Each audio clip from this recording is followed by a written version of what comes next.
من المقاوتة وأنا ماشي في الشارع أنا وبنتي في أمان الله، شفت واحدة ماسكة كاوية عند زوج صاحبتي المقوت.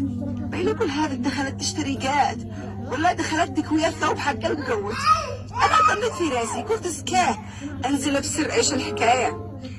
تخيلوا الصدمة، تخيلوا الصدمة.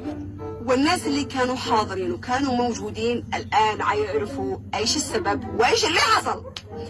تخيلوا صاحبتي بمثابة أختي، تخيلوا زوجها الواطي قليل الحياة الذي ما يستحي على نفسه المرمي مسنبة عنده الكاوية مجرد تموين على أساس أنها بتجرب الكاوية عند المقوت. تخيلوا ما تفعل، والله ما نجز أدي الكلمة. المرب بتمسك البضاعة يعني تخيلوا الموقف.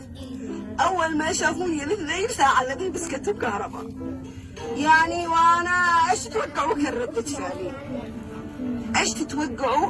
كانت ردة فعلي؟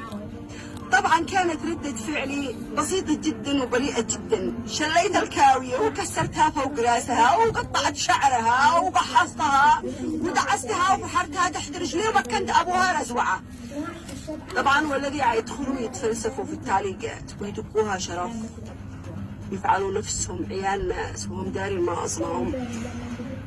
الأخت هذا لابسة النظارة، والنظارة هذا لونها بني خفيف برتقالي على بلاستيك وعندها أطراف برتقالي قريبة من الصفراء، ولابس برقع. والأخت هذه السمراء وشعرها نيجرو من حق الأحبوش، فهمتوا؟ ومقحصة هنا ومقحصة في ظهرها ومعاها هنا شخاوط، ويعني فعلت لها عرس وعزمتها فيه. وروحت والبالطو حقها قدوم جعفر في القاع قديد رحم الله الذي روحت وبيدها كاوية والعباية حقها مجعفرة وقد فيها بسم الله حبيبي طابع علمك. يفتش العلامات هذا وهو يكتشف ان المحترمة اخته او زوجته او امه او المهم هي كانت بطلة القصة حقنا لهذا اليوم. طبعا علامات كذا اديتها لكم، ومن هو ذكار حميري يصير يدور العلامات هذا في اخته، فهمتها؟ المهم خلونا في موضوعنا. طبعا صديقاتي انا خط احمر، صديقاتي انا اعتبرهن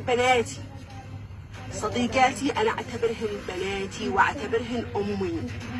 واللي يمس صديقاتي او يحاول يخرب حياتها او يشرد اطفالها وانا بين بسر ما اعتبر نفسي من الدنيا. وهذا الذي حصل مع بنت السوق هذا الداشرة اللي ما بش معاها ضابطي، لابسات البراقع.